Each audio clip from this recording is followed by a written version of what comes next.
Shriji food. હું છું મનીષા ઠક્કર. આજે આપણે દિવાળી માટે સરસ મજાના શક્કરપારા કેવી રીતે બનાવવા એ જોઈશું. આ શક્કરપારા ઉપરથી એકદમ સરસ ખસ્તા અને ખાવામાં ખૂબ જ સરસ પોચા બને છે. તો ઘરમાં નાનાથી લઈને મોટા દરેકને આ ખૂબ જ પસંદ આવશે.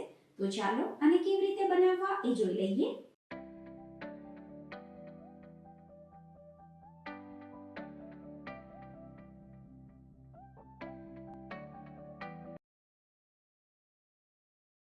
તો આપણે એક વાસણ લઈશું અને એમાં મેંદો ચાળવાની ચાળણી મૂકવાની.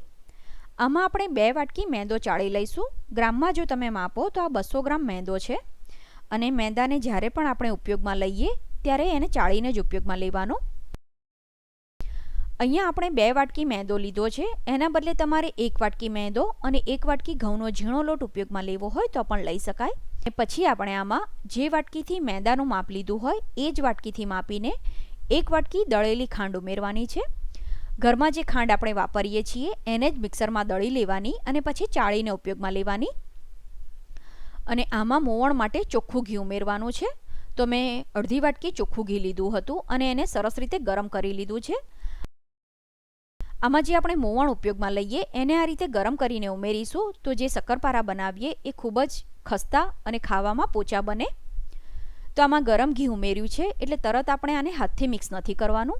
કોઈ લાકડાનો કે સિલિકોનનો સ્પેચ્યુલા લઈ લેવાનો અને એની મદદથી પહેલાં આપણે એને લોટની સાથે મિક્સ કરી દઈશું. અને થોડું ઠંડુ થાય પછી આપણે હાથથી એને સરસ રીતે મિક્સ કરવાનું છે. શક્કરપારામાં મુઠ્ઠી પડતું મોવણ હોવું જોઈએ એટલે લોટ આ રીતે મિક્સ થઈ જાય પછી તમારે એને આ રીતે ચેક કરવાનો. આ રીતે મુઠ્ઠી વળે એટલું મોવણ હોવું જોઈએ. જો મોવણ ઓછું લાગે તો તમે 1 થી 2 ચમચી જેટલું બીજું ઘી આમાં ઉમેરી શકો છો. અને અહીંયા ઘીનો ઉપયોગ કર્યો છે. ઘીના બદલે તમારે તેલ ઉપયોગમાં લેવું હોય તો પણ લઈ શકાય. પણ ઘીનો ઉપયોગ કરીને બનાવેલા શક્કરપારા વધારે ટેસ્ટી લાગે છે. તો આ રીતે મોવણ લોટમાં મિક્સ થઈ જાય એ પછી આમાં પાણી ઉમેરવાનું છે. તો 1 વાટકી પાણી લીધું છે. પાણી કેટલું ઉપયોગમાં લેવાશે એ પણ લોટ બંધાઈ જાય એ પછી હું તમને જણાવીશ. તો પહેલાં થોડું પાણી ઉમેરીશું અને આ રીતે આપણે લોટને બાંધતા જઈશું. શક્કરપારા માટેનો જે લોટ આપણે બાંધીએ છીએ એ વધારે કઠણ પણ નહીં અને ઢીલો પણ નહીં એવો રાખવાનો છે. તો આ રીતે મીડિયમ સોફ્ટ લોટ બાંધીને તૈયાર કરવાનો. અને આટલો લોટ બાંધવામાં અહીંયા અડધી વાટકી પાણી ઉપયોગમાં લીધું છે. પાણી કેટલું ઉપયોગમાં લેવાશે એ જે લોટ આપણે ઉપયોગમાં લઈએ એની ક્વોલિટી ઉપર પણ ડિપેન્ડ હોય એટલે કદાચ 1-2 ચમચી પાણી ઓછું વધતું થઈ શકે. પણ લોટ તમારે મીડિયમ સોફ્ટ જ રાખવાનો. આ રીતે લોટ બંધાઈ જાય એ પછી આપણે એને 2 થી 3 મિનિટ માટે કે લોટ એકદમ સરસ સુવાળો થઈ જાય ત્યાં સુધી એને મસળવાનો. અને લોટ પ્રોપર બંધાશે તો તમારા શક્કરપારા ખૂબ જ સરસ બનશે. લોટને બાંધીને આપણે એને ઢાંકી દઈશું અને થોડી વાર માટે રહેવા દઈશું. તો લગભગ આ લોટને બાંધીને 15 થી 20 મિનિટ માટે રહેવા દીધો છે. અને હવે જ્યારે આપણે લોટને ઉપયોગમાં લઈએ એની પહેલાં એને મસળી લેવાનો અને આમાંથી મોટો લુવો બનાવીને તૈયાર કરવાનો છે. બાકીનો જે લોટ છે એને આપણે ઢાંકીને મૂકી દઈશું જેથી એ સુકાઈ ના જાય. તો આ રીતે મોટો લુવો બનાવવાનો અને પછી એને પાટલી ઉપર લઈ લેવાનો. હવે વેલણની મદદથી આપણે આમાંથી જાડો રોટલો વણીને તૈયાર કરવાનો. આમાં મોવણની ક્વોન્ટિટી વધારે હોય એટલે લોટને આપણે નથી ઉચકવાનો. જે પાટલી આપણે લીધી હોય એને આ રીતે ફેરવતા જવાની અને આ રીતે જાડો રોટલો વણીને તૈયાર કરવાનો. આમાં આપણે મોવણ વધારે નાખ્યું હોય એટલે એની કિનારી તૂટશે પણ એની ચિંતા કરવાની જરૂર નથી. આપણે આગળ એને કટ કરી દેવાના છીએ. હવે ચપ્પુ કે પીઝા કટર લઈ લેવાનું અને એની મદદથી એની ચારે કિનારી કટ કરી દઈશું. અત્યારે આપણે દિવાળી માટે આ શક્કરપારા બનાવીએ છીએ એટલે બધા શક્કરપારા એક સરખા બને એના માટે આપણે આની કિનારી કટ કરીએ છીએ. પણ રૂટીનના નાસ્તા માટે જ્યારે તમે આ શક્કરપારા બનાવો ત્યારે તમે એની કિનારી કટ નહીં કરો તો પણ ચાલશે.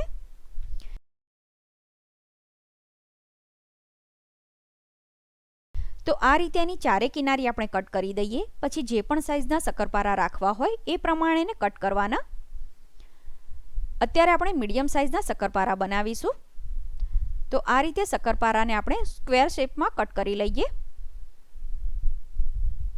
અને જ્યારે તમે શક્કરપારાને કટ કરશો ત્યારે જ તમને એના લેયર આ રીતે ખૂબ જ સરસ દેખાશે. અને તળાયા પછી આ લેયર ખૂબ જ સરસ રીતે ખુલી જતા હોય છે. હવે શક્કરપારાને પરફેક્ટ બનાવવા માટે જે રીતેનો લોટ પરફેક્ટ બાંધવો ખૂબ જ જરૂરી છે, એ જ રીતે તેલનું ટેમ્પરેચર પણ પ્રોપર હોવું જરૂરી છે. તો બનાવેલા શક્કરપારાને આપણે મીડિયમ ગરમ તેલમાં તળવાના છે. અને જે પ્રમાણેની તમે કડાઈની સાઇઝ લીધી હોય એ પ્રમાણે તમારે આમાં શક્કરપારા ઉમેરવાના. આને સ્લો ટુ મીડિયમ ગેસ ઉપર આપણે તળવાના છે. બાય ચાન્સ જો તેલ વધારે ગરમ થઈ ગયું હોય તો થોડીવાર માટે તમારે ગેસ બંધ કરી દેવાનો અને તેલ થોડું ઠંડુ થાય એ પછી જ શક્કરપારા એમાં ઉમેરવાના. જો તેલ એકદમ ગરમ થઈ ગયું હશે અને એમાં તમે શક્કરપારાને ફ્રાય કરશો તો ઉપરથી તો એ ડાર્ક કલરના થઈ જશે, પણ ખાવામાં એ પોચા લાગશે અને વચ્ચેનો ભાગ એનો કાચો હોય એવો લાગશે. આમાં આપણે મોવણની ક્વોન્ટિટી વધારે રાખી હોય એટલે શક્કરપારા આપણે તેલમાં ઉમેરીએ પછી થોડીવાર એની જાતે જ એને ફ્રાય થવા દેવાના અને થોડા તળાય એ પછી જ આપણે એને ફેરવીશું. ફ્રેન્ડ્સ, આની સાથે જ મેં ચેનલ ઉપર બીજી પણ ઘણી બધી દિવાળીના રિલેટેડ નાસ્તાની રેસીપી બતાવી છે અને એની લિંક પણ મેં ડિસ્ક્રિપ્શન બોક્સમાં આપી છે, તો ત્યાંથી તમને બીજી નાસ્તાની રેસીપી જોવા મળી જશે.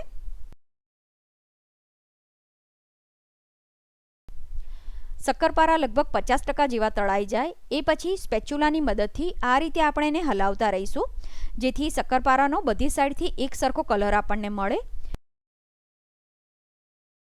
જો તમે શક્કરપારાને એની જાતે જ આ રીતે રહેવા દેશો તો એક બાજુથી તો એનો એકદમ સરસ કલર આવી જશે અને બીજી બાજુએ લાઇટ કલરના રહી જાય, એટલે એવું ના થાય એટલા માટે આપણે આ રીતે સ્પેચ્યુલાની મદદથી એને હલાવતા રહીશું.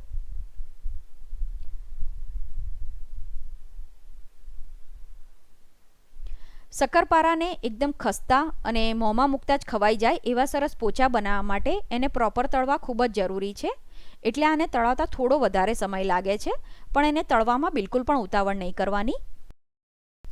આ રીતે બનાવેલા શક્કરપારાનો ગોલ્ડન બ્રાઉન કલર આવી જાય અને દેખાવમાં એકદમ સરસ ક્રિસ્પી લાગે એટલે આપણે એને બહાર કાઢી લેવાના.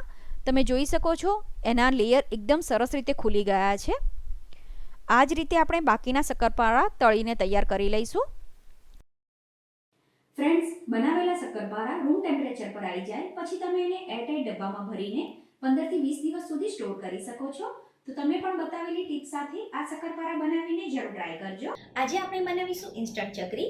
આ ચકરી ફક્ત 10 થી 15 જ મિનિટમાં બનીને તૈયાર થઈ જાય છે અને બનાવીને તમે મહિના સુધી સ્ટોર પણ કરી શકો છો. તો ચાલો આને કેવી રીતે બનાવવી એ જોઈ લઈએ. સૌથી પહેલાં ચકરી બનાવવા માટે આપણને જોઈશે દાળિયા. અહીંયા મેં 1 કપ દાળિયા લીધા છે. ગ્રામમાં લગભગ 150 ગ્રામ જેટલા દાળિયા છે.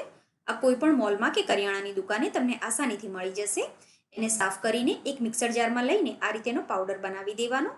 આને એક વાસણમાં લઈ લઈએ અને હવે એ જ મિક્સર જારનો ઉપયોગ કરીને આમાં આપણે અડધો કપ રાંધેલો ભાત નાખીશું. કોઈ પણ બાસમતી, ગુજરાત 70, કમોદ કોઈ પણ ભાત લઈ શકો. 2 ચમચી આમાં ચોખાનો લોટ નાખીએ અને આની પેસ્ટ બનાવી લઈએ. તમારે ચોખાના બદલે ઘઉંનો લોટ ઉપયોગમાં લેવો હોય તો પણ લઈ શકાય. હવે જે દાળિયાનો પાવડર આપણે તૈયાર કર્યો છે એમાં જ ભાતનું મિશ્રણ નાખવાનું અને હવે સ્વાદ પ્રમાણે મીઠું ઉમેરીએ. ભાતમાં જે પ્રમાણે તમે મીઠું ઉમેરતા હોય એ પ્રમાણે તમારે અત્યારે મીઠું ઉમેરવાનું. 1 ચમચી તલ નાખીએ. કાચા તલ લેવાના છે અને 2 ચમચી કે તમારા ઘરમાં જેવું તીખું ખવાતું હોય એ પ્રમાણે વાટેલા લીલા મરચાં નાખીશું. થોડું આપણે જીરું નાખીએ. કાચું જીરું લીધું છે મેં અને ચપટી જેટલી હળદર નાખીશું કલર માટે. થોડી હિંગ નાખીએ અને 1 ચમચી લાલ મરચું નાખીએ. હવે આ બધી વસ્તુને મિક્સ કરી લઈએ. આમાં બિલકુલ પણ મોવણ ઉમેરવાની જરૂર નથી, એટલે આપણે તેલ, બટર, મલાઈ, દહીં કશાનો જ ઉપયોગ નથી કર્યો. હવે આપણે એમાં થોડું થોડું પાણી ઉમેરતા જઈશું અને આનો લોટ બાંધીને તૈયાર કરીશું. ભાતમાં જે પ્રમાણે મોઇશ્ચર હોય એ પ્રમાણે તમારે પાણી ઉપયોગમાં લેવાનું. તો આ રીતે મેં થોડો ઢીલો લોટ આનો બાંધીને તૈયાર કરી લીધો છે. થોડું તેલ લઈને આને મસળીને સુવાળો કરી લઈએ. તો તમે જોઈ શકો છો આ લોટ સરસ રીતે બંધાઈને તૈયાર થઈ ગયો છે. આ રીતે લોટ બંધાય એટલે એને સાઈડમાં મૂકી દઈશું અને અહીંયા મેં સેવ બનાવવાનો સંચો લીધો છે, જેમાં જે સ્ટાર બનાવવાની જાળી હોય છે એ ઉપયોગમાં લેવાની. હવે આપણે આને તેલ લગાવી દઈએ. તમે સ્ટીલનો કે પિત્તળનો કોઈ પણ સંચો ઉપયોગમાં લઈ શકો છો. લોટને ઉપયોગમાં લેતા પહેલાં આ રીતે મસળી લેવાનું. અત્યારે જે માપ લીધું એનાથી મીડિયમ સાઇઝની લગભગ 25 થી 27 ચકરી બનીને તૈયાર થાય છે. લોટ મેં સંચામાં ભરી દીધો છે અને હવે આમાંથી ચકરી કેવી રીતે બનાવી એ જોઈએ. તો એક મેં ડીશ લીધી છે, એમાં આ રીતે આપણે ચકરી બનાવીશું. છેલ્લો જે એનો ભાગ હોય એને તમારે સરસ રીતે આમ ચોંટાડી દેવાનો, જેથી એ તળતી વખતે ખુલે નહીં. આ રીતે એને પ્રોપર સીલ કરી દેવાનું હવે મેં તેલ પણ ગરમ કરવા માટે મૂકી દીધું છે. ગરમ થઈ જાય એટલે આપણે ચકરી આમાં ઉમેરીશું. કડાઈની સાઇઝ પ્રમાણે તમારે આમાં ચકરી ઉમેરવાની અને બધી ચકરી ઉમેરી દો. પછી ગેસની ફ્લેમ મીડિયમ કરી દેવાની. આને તળાતા વધારે સમય નથી લાગતો કેમ કે દાળિયા પણ ઓલરેડી શેકેલા હોય અને ભાત પણ આપણે રાંધેલો લીધો છે, એટલે લગભગ 3 મિનિટમાં જ આ ચકરી તળાઈને તૈયાર થઈ જાય છે. તો તમે જોઈ શકો છો સરસ લાઇટ બ્રાઉન અને ક્રિસ્પી ચકરી તળાઈને તૈયાર થઈ છે. આને આપણે એક ડીશમાં લઈ લઈશું અને આ જ રીતે બાકીની બનાવીને તૈયાર કરી લઈશું.